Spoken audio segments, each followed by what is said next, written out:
সেদিন পনির ক্যাপসিকামের রেসিপিটা বলেছিলাম, করে উঠতে পারিনি, একা মানুষ তো। তো এক্ষুনি দেখুন ওটা তৈরি হলো। মানে উপকারিতার দিক থেকে তো নাম্বার ওয়ান, এবং এত স্বাদিষ্ট।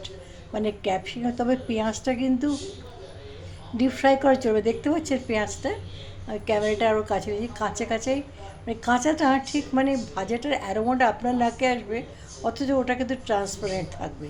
হ্যাঁ, সমস্ত মানে নাড়াচাড়া করে একটু গোলমরিচ দিয়েছি, একটু নুন দিয়েছি, তাহলে ফুড ভ্যালু পুরো থাকলো, তেলের কোনো বংশ নেই।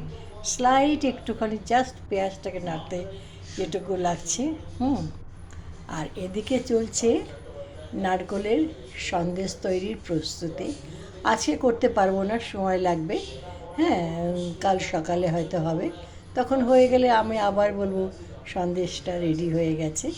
এখন এটার উপরেই ভিডিওটা শেষ করি যে ক্যাপসিকাম পনির রেডি।